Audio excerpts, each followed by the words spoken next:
1002, 1003, 1004, 1024. After 24 blows, ano yung next? Check ulit. Check ulit for ABC. Paano na positive pulse, positive breathing? Ano yung next? Endorse. Ano? Yung may... Check ovary position. Hindi, may i-check ulit siya. Yung temperature, Check ganun for na. responsiveness. Oo. May hininga na nga. Hindi po. May pulso na. Ano yung next? Yung head to toe. Okay, head to toe. Assessment. Doon na sa secondary. Assessment. Paano yung para-check ulit sa ulo? For example, patient. Paano yung para-check mo sa ulo? Okay lang po ba pa ganun? No blood, no dots. Okay lang ba? Pinakapos mo yung kanyang buhok? Hindi yata. Parang ginanon niya. Yes or no? Meron pa ganito? Ay, hindi yun. Parang ginaganon. Parang pinapress niya, sir. Tama ba? Parang pinapress niya, sir. Kanina sa panahon. Kailangan pa lang, ganun? Bakit ano Pero- kailangan pa lang? Mas maganda ata yung pinahapos ko. Mas mabilis. Paano mo malalaman kung saan banda yung Kung saan yung may inflammation, if ever. Gentle lang po. Pwede po ba? Gentle? No blood, no dots. Bakit po kinakapa, ma'am? Kasi kung may inflammation, sir, pag ganun lang, di mo naman siya mafe-feel. Hindi pag tinapa mo. Kung saang certain area. Okay. Kuha. Kapag kinakapos mo kasi yung patient, paano kapag yung dugo ng dito? Napos mo na? Nawala na. Kaya kinakapa lang po yung ulo. Yung No saang blood, area. no dots. No blood, no dots. Pero sa mukha, doon na tayo para magmamassage. Sine-check natin yung kanyang forehead. No blood, no dots. Yung kanyang ilong. No blood, no dots. Yung tenga. Check mo dito. Blood, no dots. Yung hematoma. Toma. Yung kanyang neck. No blood, no dots. Sa shoulder. Gently press, lift, and clip. Check mo lang kung may cracking sound sa kanya. Collarbone. No blood, no dots. Sa kanyang chest, kapag babae yung patient, always ask. As permission. Consent. Then, kapag babae yung patient, pag ganito lang po yung pag, check natin. Bakit po pag ganito?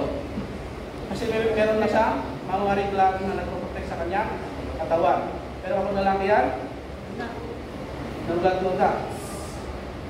No blood, no dots. No blood, no dots. Abdomen. 4 quadrant. Hanapin lang yung kanyang puso. Then, hatiin lang sa apat. Left upper quadrant, right upper quadrant, left lower, and right lower.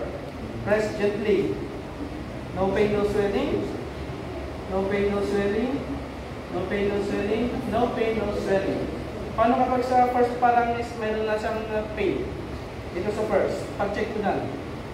Nakita mo yung kanyang facial expression. Meron siyang pain. Tutuloy po ba? Bakit hindi? Tutuloy pa rin. Bakit tutuloy?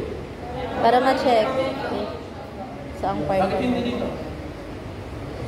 Bakit po hindi natin tutuloy? Yung pagpalpit natin kapag meron siyang pain. Ano sa ituloy yung sequence? Opo, tuloy hindi. Bakit po ituloy? Para baka meron tayo mas kami. Okay, tama sa po ay hindi. Kasi kapag meron na po silang pain dito sa right upper quadrant, kapag tinuloy mo na yan, magbaburst po siya, pupunta sa kabila. Ay, Masakit po agwaras lahat na yan. pa. Kasi yan po ang tinatawag natin na meron siyang internal Bleeding. May part po ba na dapat pag-startan pag sa Ako, dito. Letter C or letter U? sa right po? Right, yan. Letter U or letter C? Kahit saan. Ah, Basta letter U or letter C. Basta ma-check U mo or C lahat. daw best. letter C or letter U? Next. Sa kanyang hips. Kung ano ang ginawa mo sa shoulder, siya ang gawin mo sa hips. Press, gently, and lift gently. No blood, no dots. Sa kanyang kamay, both hands. Check mo lang. No blood, no dots. Kamay. Same sa kanya. Paa. No blood, no dots. Ano po ba yung dots na sinasabi natin? Open wounds, tenderness, Okay, anong pinagkaiba ng tenderness and swelling?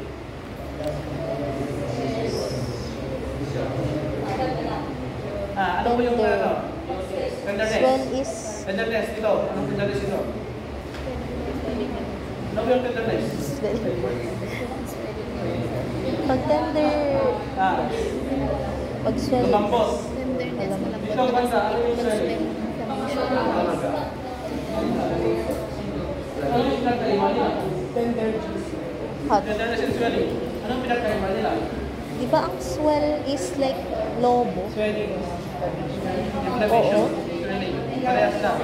Eh?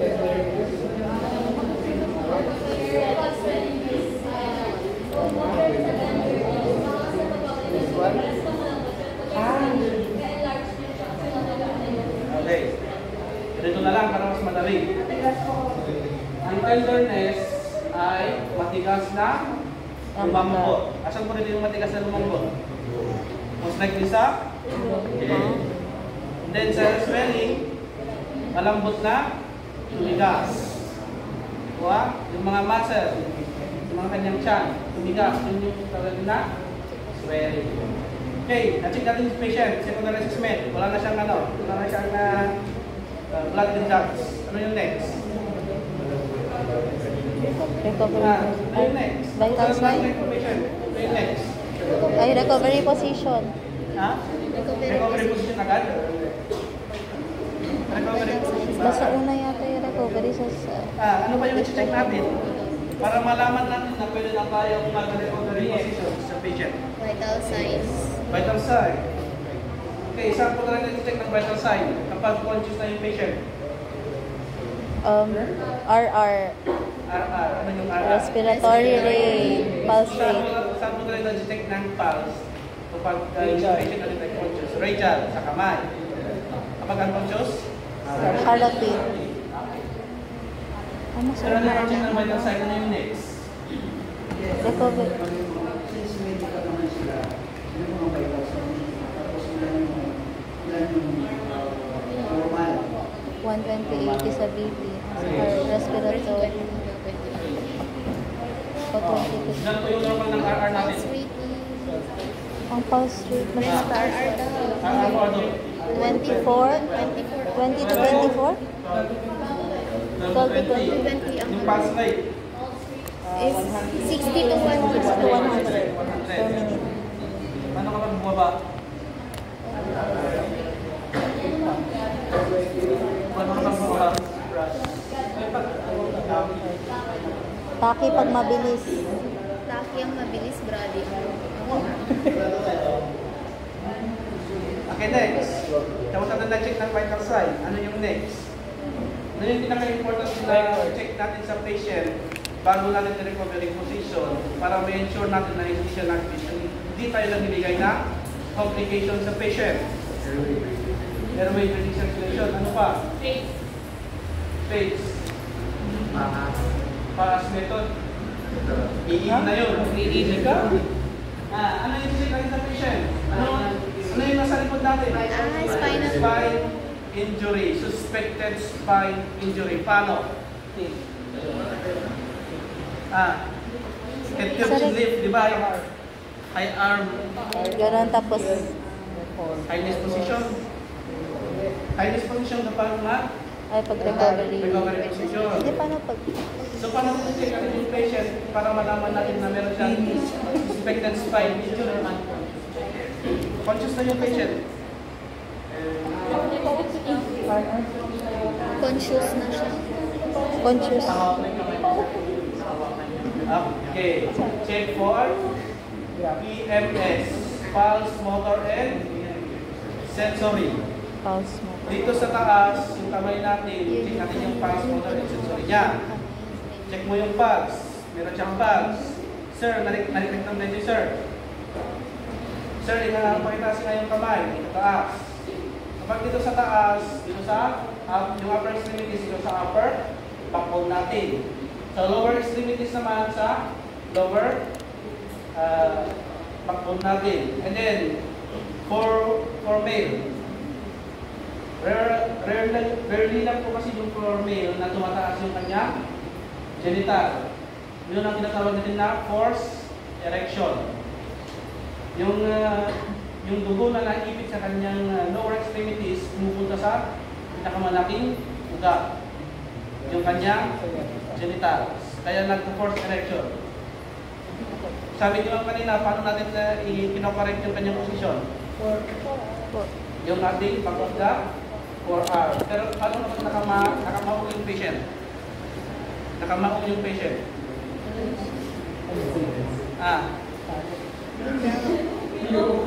I-open. I-open mo. Anong dahil? Ano ba talaga?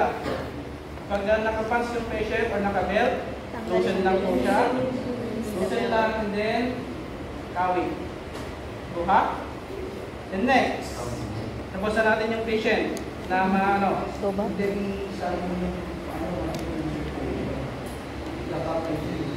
Sure? Apart from the PMS, yung capillary refill. Oo. Sine-check din pala yung capillary refill ng patient sa kamay ng patient. From the fingers and then sa kanyang toes. Blood second dapat po yung pinipisil natin dyan. Yung kamay natin, pisilin nyo. Pag nag-white yan at bitawan, dapat mabalik yung kanyang kulay. O pwede din sa kanyang kuko. Pati rin sa paa. Sine-check din yung capillary refill. Okay. Mas mabilis na lang siya sa baby. Ay, so, kung ito mataas yung baby sa dito sa adult, syempre dapat mas mataas sa baby. Kasi baby na lang patingin sa baby. Okay, so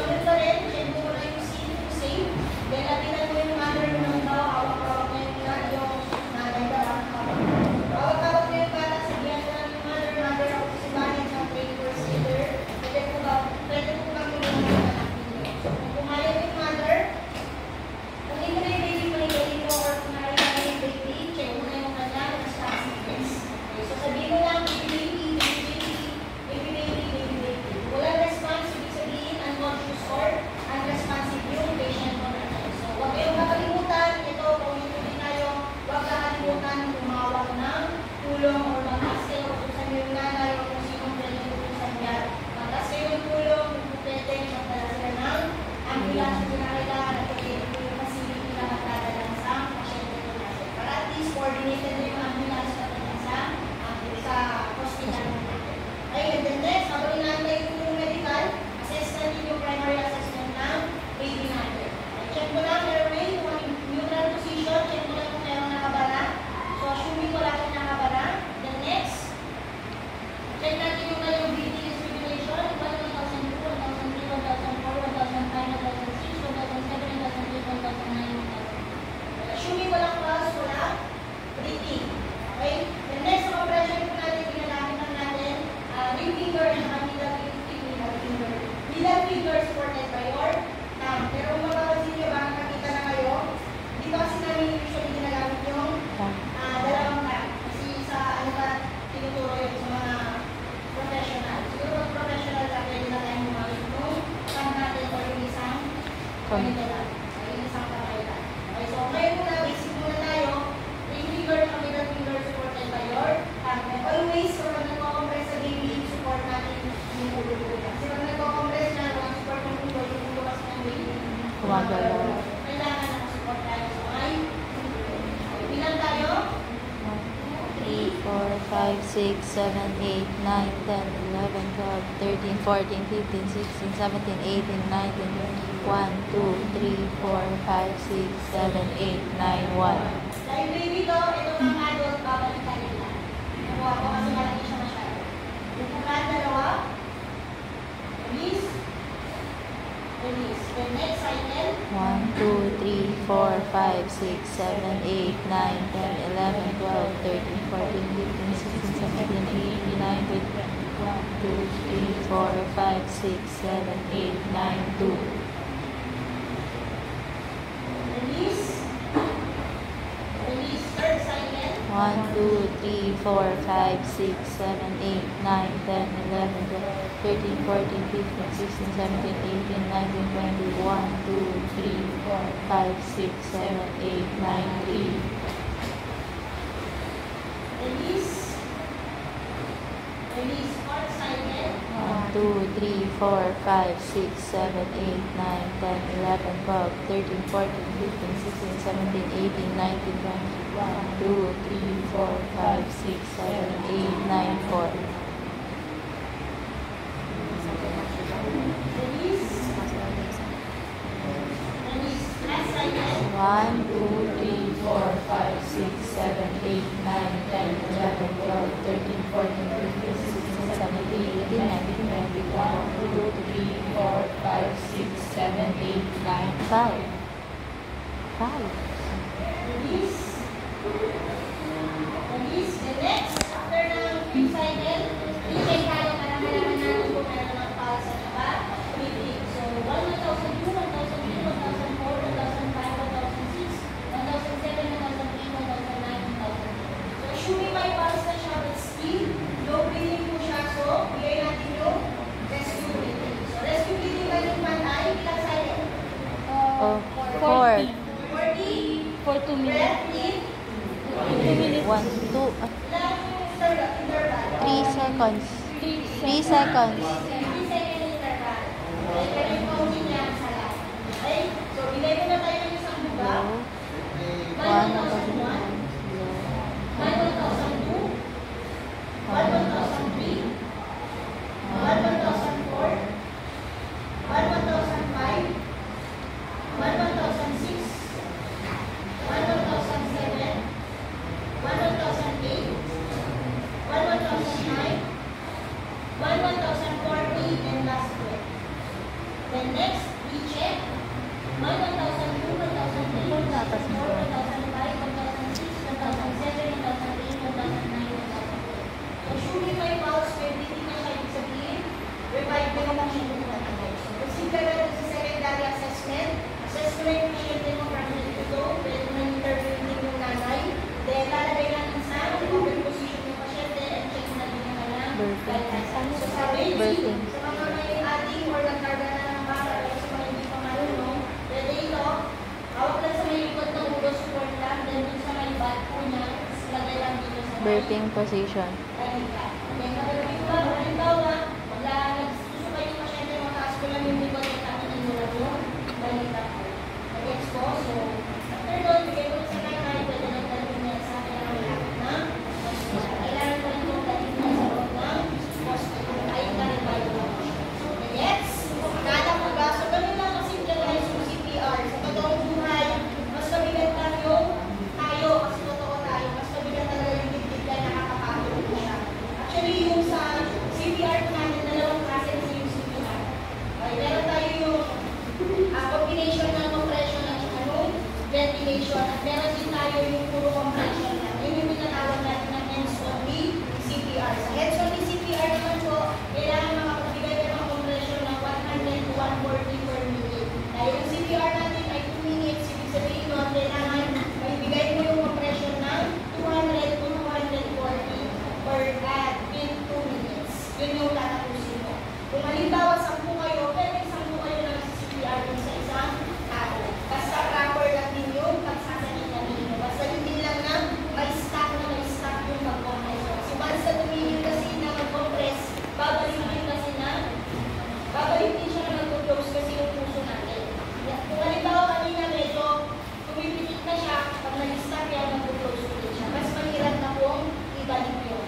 Nag-gets ko? So yun yung kapag halimbawa ayaw mong bugahan yung pasyente. Kasi medyo dirty kayo, pwede naman compression lang. Compression on the CPR. Nag-gets ko? Okay, so yun lang yung sa ating CPR. Bukas na natin i-demo yung AED natin para hindi malupit yung iisipin nyo mamayang gabi. Okay, maganda mas madali lang yung sa AED natin. Kasi sa AED na mismo, yung magsasabi kung ano yung gagawin nyo. Siya na rin ang magbibilang. Wala na kayong gagawin, sundan nyo na lang po yung gagawin yung sasabihin nyo. Nag-gets? Nala ba? So, ganun lang po si AED. Okay, so, kung wala nagtanong, bilang muna tayo 1 to 4. Simulan dito kayo.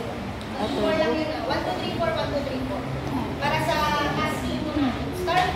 1, 2, 3, 4, 1, 2, 3, 4, 1, and 2.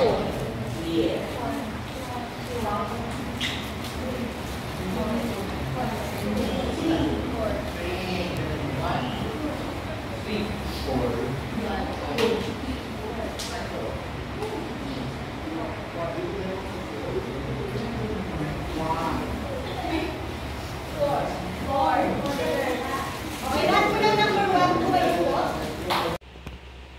This is my patient. Nagpapraktisan ko po siya mag-BB. Just the floor. I know it's dirty, pero yan. Oh, dahil wala po tayong pagpraktisan, siya po ang trip natin. Ayan. Ang hirap po pala. Hey Lord, please, kabayan mo ako. Yes. Day 1. Day 1. Katapos po ng day 1 ng aming first aid and basic life support training. And bukas, meron na agad kami return demonstration for CPR sa adult and sa kids. And nag-gab na rin kami ng AED. Here's the neck pa sa mata. Here's her face. Yeah. I'll practice pa. Kasi hanggang saan pa lang ako. Sa ABC, after mo mag-rescue breathing, dahil conscious na siya, yung patient, mag-head to toe assessment ka na. After mo mag-head to toe assessment, mag-check ka ng vital signs. Ano yung vital signs na kunin mo? BP sa blood pressure, ang normal is 120/80.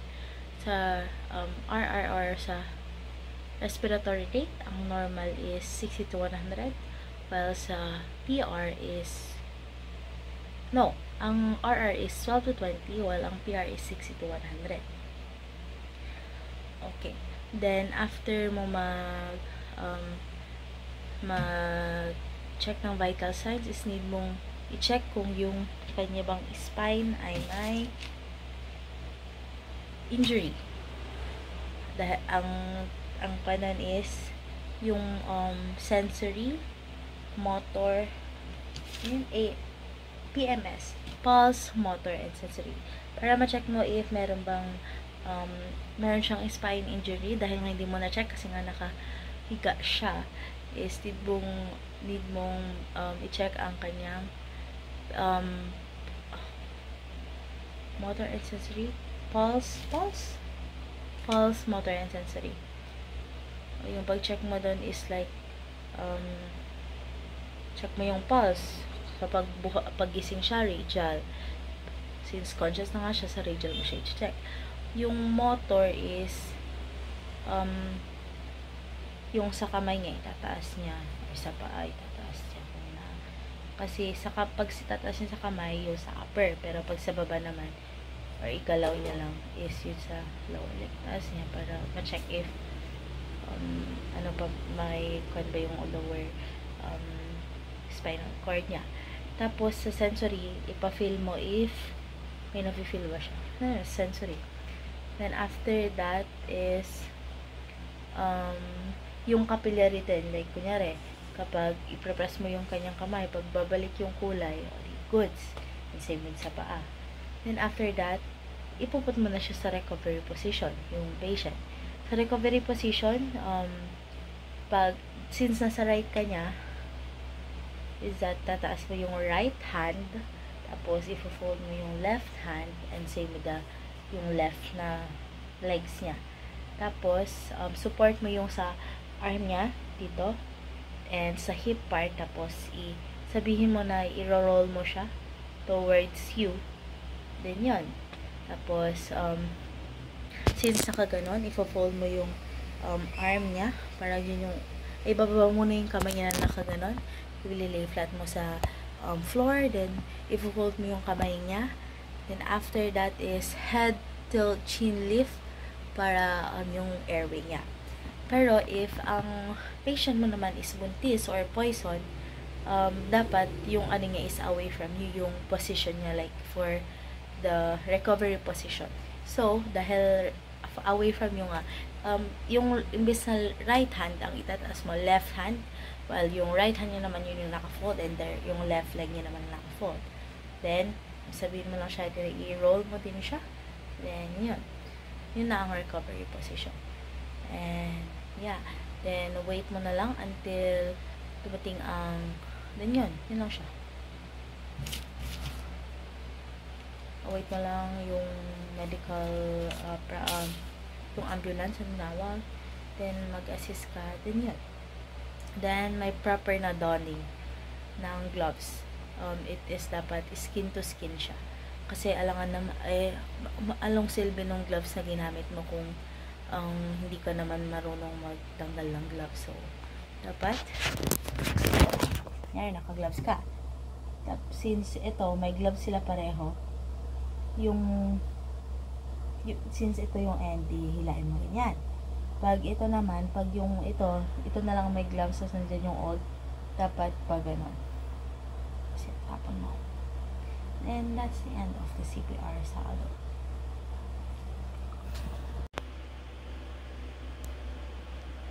Still prepping.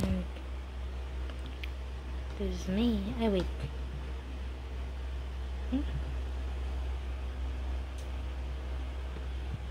Magtutap na, pero prep pa rin tayo.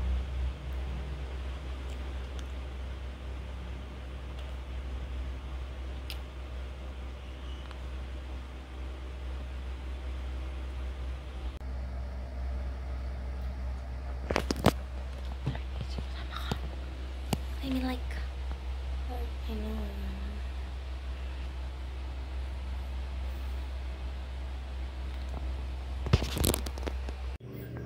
Second day, and this is my breakfast. Woke up like 5:30. Ito agad. Yeah. Kahit ng gloves kasi kaya. Kaya yung isang pair. 1, 2, 3, 4, 5, 6, 7, 8, 9, 10, 11, 12, 13, 14, 15, 16, 17, 18, 19, 20, 21, 22, 23, 24, 25, 26, 27, 28, 29, 30. Morning, ma'am. Ako po si Jason. May dala pa akong AED.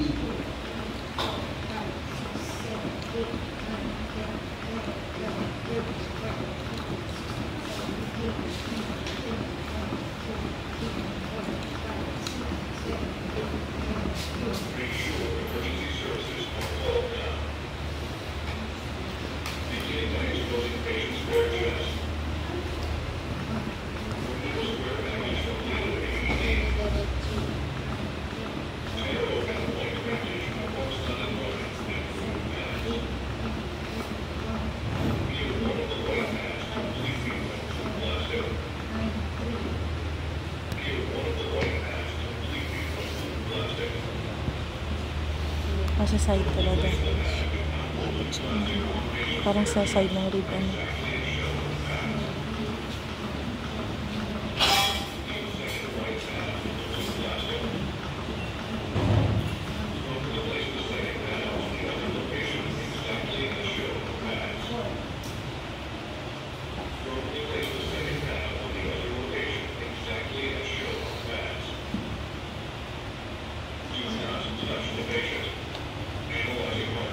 Okay, do not touch the patient. Analyzing. Okay, I'm clear. Here. Everybody's clear.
Ladies.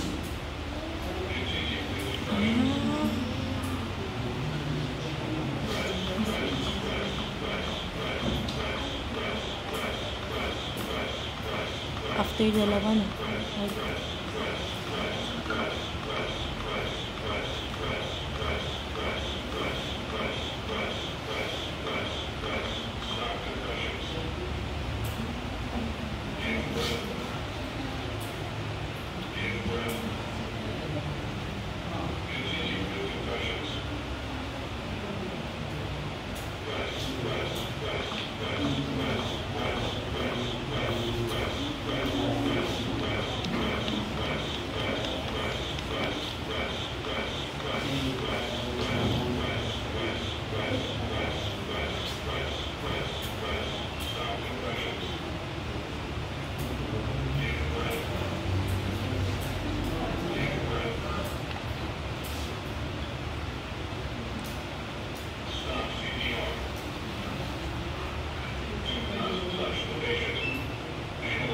Okay, do not touch the patient. Analyzing.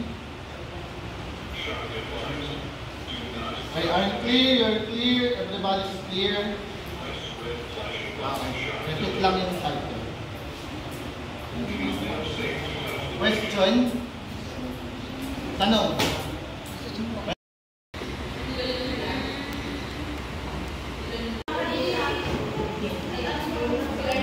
So today is our last day of our training. Wow. Day 5. Last day. May 4 skills pa kaming gagawin. And my written exams. It's already 5. Wait. 5:30. Mag-review pa lang ako kasi natulog ako kagabi. Sabi ko mag-review ako kagabi pero nakatulog ako. Yeah, it's our last day. Lord, ipasa mo kami, please. Hirap. Pero kaya lang. Ang sakit pa sa katawan. Kakapagod lang siya. And yeah, last day. Ilang page yung babasahin ko. Hanggang lifting and moving. 39.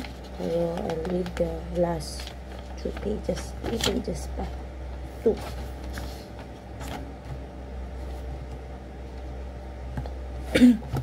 So, yeah. Samahan niyo ba ako? No. Kasi, baka magdadala ako sa cellphone ko kapag ganyan. Ba't parang pati ko dito?